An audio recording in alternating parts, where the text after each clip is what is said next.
Chapter 5 Haunted Hallways. That night, Zack replayed the games from the Starcade in his mind over and over.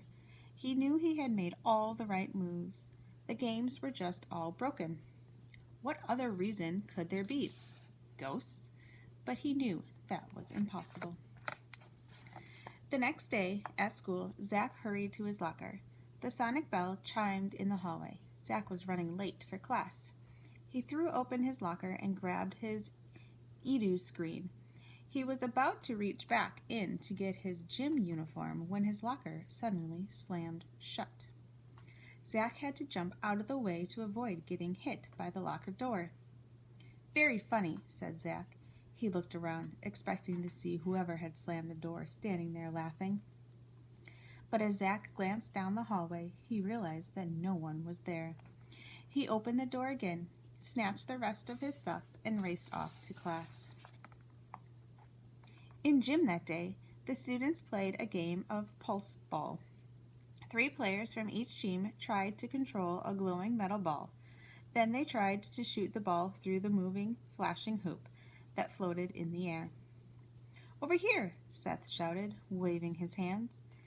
Zack threw the ball to Seth. Seth jumped into the air and tossed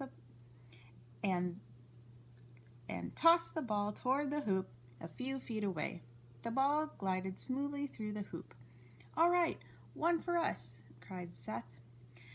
Zack gave Seth a high five, a favorite Earth move of Zack's that he had taught his Neblut friends. Seth had the glowing ball to start the next play. Zack ran right under the floating hoop. "Over here!" Zack shouted. Seth threw the ball right to Zack. It sped toward him in a straight line. "This is going to be the easiest pulse bucket of my life," Zack thought. But just before it reached him, the ball turned sharply to the right. It flew out of bounds. "What happened?" asked Zack. "It looked like someone knocked the ball away from me, but there was no one there." "Duh, you missed the ball, Zack," grumbled Seth. "That is what happened, and it was a good pass, too." Zack shook his head. He just couldn't figure out what was going on. Later at lunch, Zack sat with Drake. "How's your day going?" asked Drake. Should I tell him about the locker door and the pulse ball? Zack thought, nah, he'd just say that those things proved he's right about ghosts being real. "Pretty good," Zack replied. "How about you?" "Grape enough," said Drake. Zack quietly ate the rest of his lunch, lost in thought. When the school day ended, Zack headed back to his locker. He opened the door, then quickly closed it. He had hoped to catch whoever had slammed it shut earlier, just in case they were back. No one was there.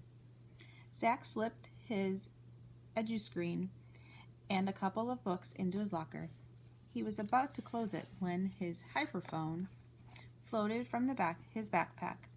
Zack watched wide open as the small device drifted through the air down the hall. Zack ran and snatched the hyperphone out of the air. He slipped it into the side pocket of his backpack. Again, it drifted out and hung in the air in front of him. Zack grabbed the phone again, and then went back to close his locker. Maybe Drake is right, he thought. Maybe ghosts are real.